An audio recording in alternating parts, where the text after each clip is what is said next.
This video will use imagery from a wastewater treatment plant tour that we went on to explain waste.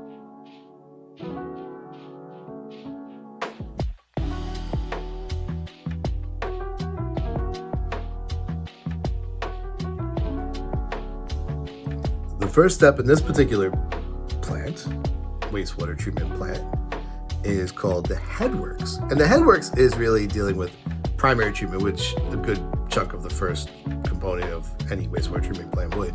It has screens, and we really couldn't see inside it, but I'm showing you a picture.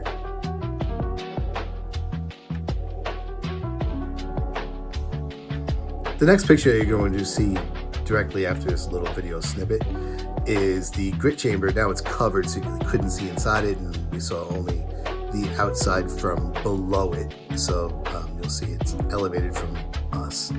The grit chamber is, again, primary treatment, uses gravity for the higher density materials that made it through the bar screens to settle out, and a chain does help to move it along very, very slowly, and you'll see that in a number of the tanks. That's what we're trying to do here.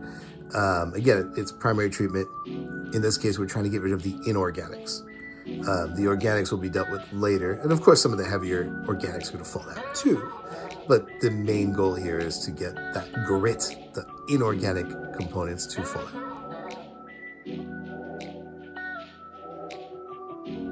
After the primary settling tank, the grit chamber, the water is moved into the scum and grease trough.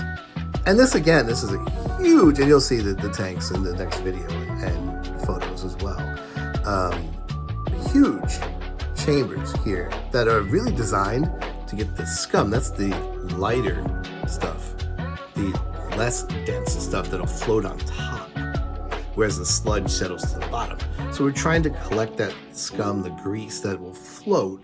And this is actually done at the end of it as it moves very slowly to the end here. And you'll see how that's accomplished mechanically as well. You'll see the machinery there. But at the end, it is manually removed at this point.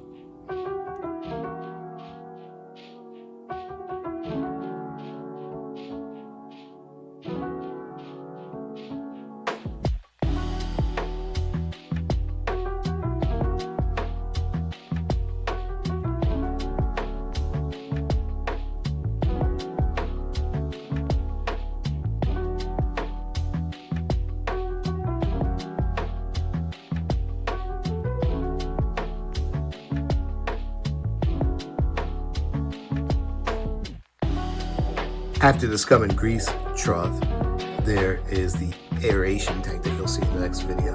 And we're making bubbles. We're putting air into it. We're supercharging the organisms that are going to be living off that organic matter and need the different amounts of dissolved oxygen.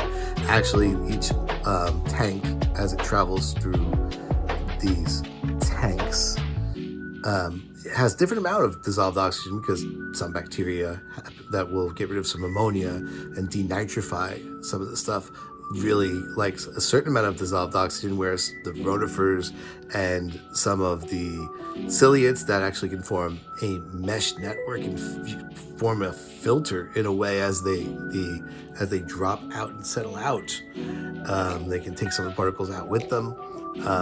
Perform different amounts of dissolved oxygen. There's other things that are living in there that are used besides those ciliates and rotifers and bacteria. If they are in these tanks and are encouraged to live and get full eating these organic materials and cleaning the water even more.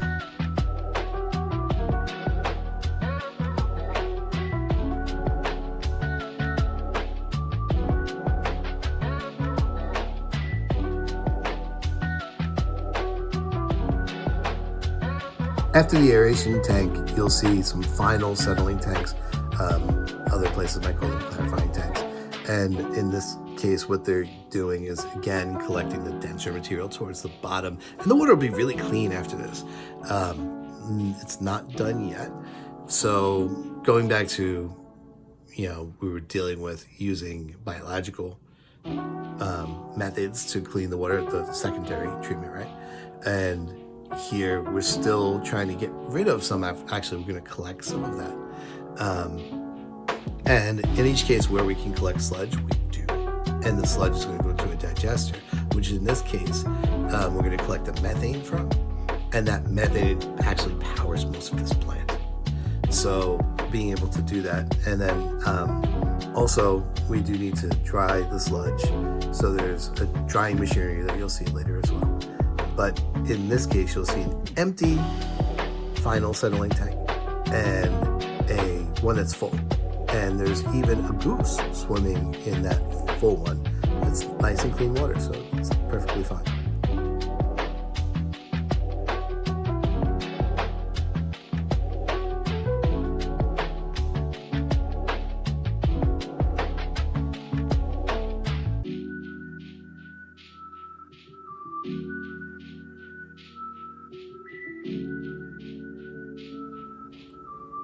This particular facility also uses UV light in order to stop bacteria from reproducing. So instead of using chlorine or bleach, which can be toxic and have issues, UV light is used, which is quite expensive actually.